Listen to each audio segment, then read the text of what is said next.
నిన్న సాయంత్రము బాన్స్వాడలో ఒక చిన్న కమ్యూనల్ ఇన్సిడెంట్ జరిగింది. సో దాని గురించి ఈరోజు మీడియా అందరికి కూడా బ్రీఫ్ చేయడానికి రావడం జరిగింది. ఇది స్టార్ట్ అయింది మనకి మొదటగా ఒక రిలయన్స్ మార్ట్ ఉంది మనకి బాన్స్వాడలో. ఆ బాన్స్వాడ మార్ట్లో సేల్స్ గర్ల్ తోటి ఒక పర్సన్ ఆర్గ్యుమెంట్ లోకి దిగి వాళ్ళ మధ్యలో జరిగిన ఆల్టర్కేషన్ ఇది. ఆ ఆల్టర్కేషన్ లో ఇన్వాల్వ్ అయిన పర్సన్స్ డిఫరెంట్ కమ్యూనిటీస్ అవ్వడం వల్ల వాళ్ళు దాన్ని ఇంకో యాంగిల్ దాన్ని తీసుకెళ్ళడం జరిగింది. యాక్చువల్ గా ఇది ఒక సేల్స్ గర్ల్ ని ఒక పర్సన్ కస్టమర్ హరాస్ చేసిన కేసు ఇది. దానికి సంబంధించి ఆల్రెడీ కూడా ఎఫ్ఐఆర్ కూడా నమోదు చేయడం జరిగింది నిన్నటి రోజునే. నమోదు చేసిన తర్వాత అతను ఆల్రెడీ మన కస్టడీలో ఉన్నాడు. అతని పైన ఎటువంటి legal action as per law మనం తీసుకుంటాం. ఈ ఇన్సిడెంట్ జరిగిన తర్వాత ఇమీడియట్ గా పోలీస్ అక్కడ రష్ అయ్యి ఆ పర్సన్ ని అదుపులోకి తీసుకొని అతన్ని కొట్టిన వ్యక్తులను కూడా అదుపులోకి తీసుకున్నారు. దాని తర్వాత ఇమ్మీడియట్ గా కొంతమంది మాబ్ మన పోలీస్ స్టేషన్ ముందు గ్యాదర్ అయ్యి బోత్ ద సైడ్స్ నుంచి గ్యాదర్ అయ్యి కొంచెం టెన్షన్స్ క్రియేట్ చేయడం జరిగింది. అండ్ అందులో కొంతమంది యాంటీ సోషల్ ఎలిమెంట్స్ ఉండి వాళ్ళు స్టోన్ పెల్టింగ్ చేయడం జరిగింది. ఈ స్టోన్ పెల్టింగ్ లో మా కానిస్టేబుల్ కూడా బ్లీడింగ్ ఇంజరీ అయింది. ఆల్రెడీ అతను ఇప్పుడు ట్రీట్మెంట్ తీసుకొని రెస్ట్ లో ఉన్నాడు. ఇప్పుడు అతను కంప్లైంట్ ఇవ్వడం జరిగింది. అండ్ సీసీ కెమెరాస్ ఆధారంగా ఆ స్టోన్ పెల్టింగ్ చేసిన వాళ్ళలో 42 మందిని మేము ఐడెంటిఫై చేసినాము. వాళ్ళ మీద కూడా సివియర్ సెక్షన్ తోటి కేసులు నమోదు చేస్తున్నాము. ఇది కాకుండా కొంతమంది నిన్న రాత్రి ఒక టెన్షన్స్ వాతావరణం క్రియేట్ చేసే ప్రయత్నం చేసినారు. వాళ్ళందరికీ కూడా స్ట్రాంగ్ వార్నింగ్ ఇస్తున్నాం పోలీస్ సైడ్ నుంచి. Very very strong cases register చేయబడతాయి. ఎవరైనా సరే కమ్యూనల్ హార్మోని కానీ లేకపోతే బాన్స్వాడలో కానీ లేకపోతే ఇంకేదో ప్లేస్లో కానీ ఇదేమన్నా మతానికి సంబంధించిన డిస్టర్బెన్సెస్ క్రియేట్ చేయడము లేకపోతే ఇంకేదైనా సరే డిస్టర్బెన్సెస్ క్రియేట్ చేసే ప్రయత్నం చేస్తే మాత్రం వెరీ స్ట్రాంగ్ యాక్షన్ తీసుకుంటాం. అండ్ జనరల్ పబ్లిక్ చెప్తా ఉన్నాము, ఈ టెన్షన్స్కి దానికి కూడా ఎటువంటి మీరు ఇబ్బంది పడరాదు. కొంతమంది ఏదో బాన్స్వాడ బంద్ అని కూడా కాల్ ఇవ్వడం జరిగింది. దాని గురించి కూడా ఎవరైనా సరే ఫోర్స్ఫుల్గా షాప్స్ని కానీ ఎస్టాబ్లిష్మెంట్స్ని కానీ బంద్ చేసే ప్రయత్నం చేస్తే ఇమ్మీడియట్గా వాళ్ళ మీద యాక్షన్ తీసుకుంటాం. అలాంటి వాళ్ళు కొంతమందిని కూడా ఎర్లీ మార్నింగ్ అవర్స్లో పెట్రోలింగ్ పార్టీస్ వాళ్ళు అదుపులోకి తీసుకోవడం జరిగింది.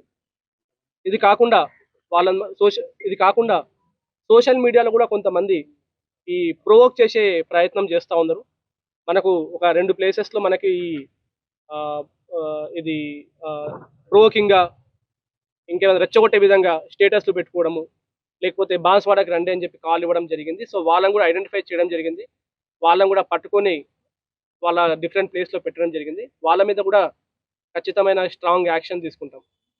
ఆల్రెడీ మనకి టీజీఎస్పీ నుంచి కూడా స్పెషల్ ఫోర్సెస్ కూడా మనకు దిగినాయి ఇక్కడ.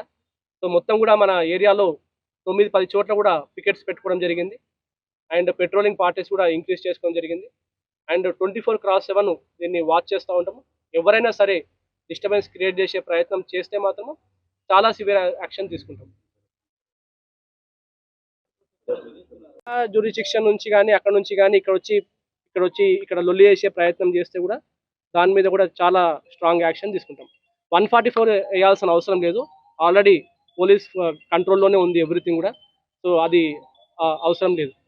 అండ్ ఇప్పటి వరకు ఒక కేసు నిన్న రిజిస్టర్ అయింది. అండ్ ఇవాళ కూడా ఇప్పుడు కేసు రిజిస్టర్ కాబోతుంది. అండ్ ఇందులో మొత్తం కూడా సీసీ కెమెరాలో రికార్డ్ అయింది. చాలా వీడియోస్ కూడా కొంతమంది మీడియా వాళ్ళు కూడా రికార్డ్ చేసినారు వీడియోస్, కొంతమంది పబ్లిక్ కూడా రికార్డ్ చేసినారు వీడియోస్. ఆ వీడియోస్ కూడా మాకు పంపడం జరిగింది. వాటిని కూడా ఒక 3 టీమ్స్ వెరిఫై చేస్తున్నాయి. అందులో ఇప్పటి వరకు అయితే 42 మందిని ఐడెంటిఫై చేసినాము. అండ్ అందరికి కూడా క్లియర్గా చెప్తున్నాము, ఎవరైతే ఈ స్టోన్ పెల్టింగ్లో ఇన్వాల్వ్ అయ్యి ఉన్నారో వాళ్ళని మాత్రం వదిలే ప్రసక్తి లేదు. వాళ్ళు ఎక్కడ బొక్కలు దాచుకున్నా సరే గుంజుకొచ్చి కూడా రిమైండ్ చేసే పూచినది, ఒక్కరు కూడా తప్పించుకోలేరు ఇందులో. అండ్ పబ్లిక్ కూడా హామీ ఇస్తున్నాము, మీరు ఎటువంటి ఇబ్బంది లేకుండా మీరు రెగ్యులర్ వర్క్స్ చూసుకోండి. ఈ డిస్టర్బెన్స్ వల్ల జనరల్ పబ్లిక్కి చాలా లాస్ అవుతుంది. అండ్ చాలామంది డైలీ రోజువారీ కూలీస్ ఉంటారు, లేకపోతే షాప్ ఎస్టాబ్లిష్మెంట్ మీద బతికే వాళ్ళు ఉంటారు. వాళ్ళందరూ కూడా షాప్స్ క్లోజ్ చేయించడం వల్ల కూడా ఉరిగేదేం లేదు, పబ్లిక్ ఇబ్బంది పెట్టడం తప్పితే. సో పబ్లిక్ కూడా రిక్వెస్ట్ చేస్తున్నాము, అటువంటి థ్రెటనింగ్ కానీ దానికి కానీ ఎటువంటి దానికి కూడా మీరు లొంగొద్దు. పోలీస్ మొత్తం కంప్లీట్ పెట్రోలింగ్ ఉంది. కంప్లీట్ ఏరియాలో మన వాళ్ళు తిరుగుతూ ఉన్నారు. ఇదే కాకుండా కొంతమందిని మఫ్టీలో కూడా మనం పెట్టడం జరిగింది. ఎక్కడైనా సరే డిస్టర్బెన్స్ క్రియేట్ చేసే ప్రయత్నం చేసినా, గ్యాదరింగ్కి ప్రయత్నం చేసినా కూడా వెరీ స్ట్రాంగ్ యాక్షన్ తీసుకుంటాం. మీరు తెలుగు స్పష్టంగా చదవగలుగుతారా? తెలంగాణ యాస మీద మంచి పట్టు ఉందా? అయితే మీకోసం క్యూ న్యూస్ ఒక మంచి అవకాశం కల్పిస్తుంది. ఇది ప్రత్యేకంగా విద్యార్థులు, గృహిణులు, వయసుతో సంబంధం లేకుండా ఎవరైనా సరే మీరు ఇంటి దగ్గర నుంచే పని చేసుకోవచ్చు. మీ వాయిస్తోనే ఇంట్లో ఉంటూనే మంచి ఆదాయం సంపాదించుకోవచ్చు. ఇంకెందుకు ఆలస్యం? వర్క్ ఫ్రమ్ హోమ్కి ఇప్పుడే సంప్రదించండి. మా నెంబర్లు 8688926084, 8143001981.